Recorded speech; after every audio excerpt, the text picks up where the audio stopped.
आइए प्यार दुलार इस महफिल से बार बार आ रहा है, जो कि बड़े भाई देव कुमार जी लाला चक के माध्यम से प्यार पुरस्कार दिए हैं। मैं और मेरी कंपनी का स्वागत कर रही है हमारे परम आदरणीय देव कुमार जी की तरफ से लाला चक की ओर से आया है, प्यार पुरस्कार आया है, बहुत सारा आया है।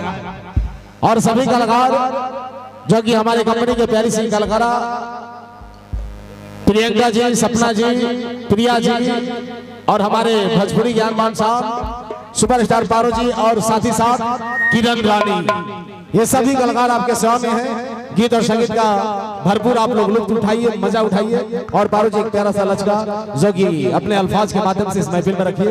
किरण जी और साथ ही साथ प्रियंका जी से मैं चाहूंगा।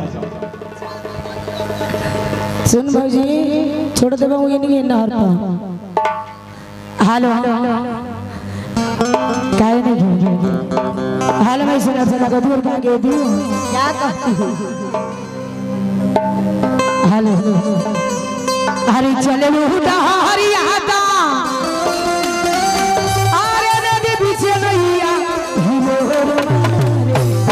लग जान तलू का हो ये लोग में सब चीज ठीक बा, लेकिन एक चीज के कमी बा। बड़ी दुखा था तो हमरा दर्द होला, तहरा दुखाला। अरे चले लूटा हरी आता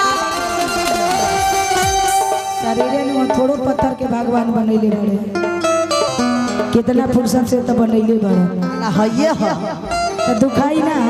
भगवान करस के ऐसे दो चार गो जोड़ी तारा के आउ बनैले रहस। अरे चले लूटा हरी आता अरे नदी पीछे नहीं आ हिलो अरे हिलो हिलो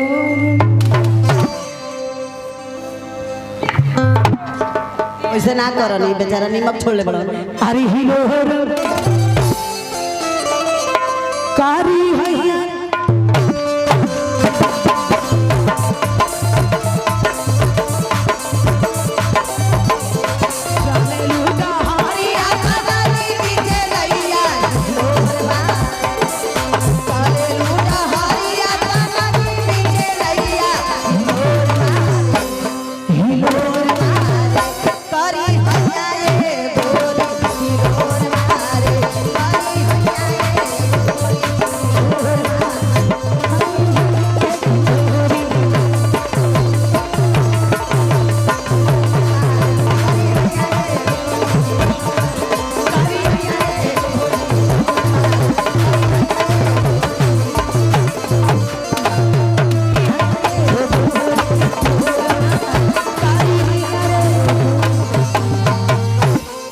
राजू के बेसवा कम कर दो मुना, राजू भाई गाल का बेस कम कर दो।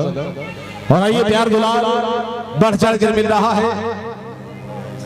आइए हमारे इस महफिल में बैठे सबसे पहले सामने हजरात आदरणीय गार्जियन, नौजवान तो साथी, आप सभी का स्वागत हो रहा है, बराबरी हो रहा है और आपका भी आशीर्वाद बराबरी आ रहा है। ये प्यार दुलार पुरस्कार प्यार जो कि हमारे जिला के गार्जियन, गरीबों के मसीहा, नौजवान दिलों की धड़कन, गरीबों की आवाज, जिला परिषद साहब परम आदरणीय नरेंद्र यादव जी जो कि जिला परिषद साहब है, इनके तरफ से प्यार दुलार मिल रहा है।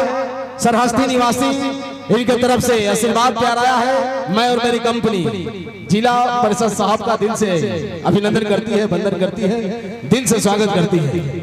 और यह है पुरस्कार देने वाले बड़े भाई हैदर अंसारी जी, प्रखंड उप प्रमुख साहब, राजपुर बक्सर के जाने माने हमारे बड़े भाई, ग्राम पंचायत मटकीपुर से 501 रुपए का पुरस्कार हैदर अंसारी जी, प्रखंड उप प्रमुख जी, राजपुर बक्सर, ग्राम पंचायत मटकीपुर, पुरस्कार प्यार दिए हैं।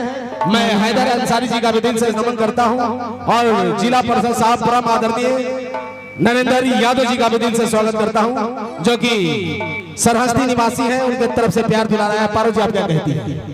हेलो मैं सुना था तू क्या कहती है? देखिए इन्हें बैठल बनेगा। हेलो सुना क्या कहती है? आइए भाव में। हेलो सुना हेलो हेलो हेलो अरे ढेरी चला बोलो अब ना चली का हो अरे राज राजा इहो बात बा यही से कहा था कि दुनिया छोड़ लीजिए आ तू हमारे पास रह देखो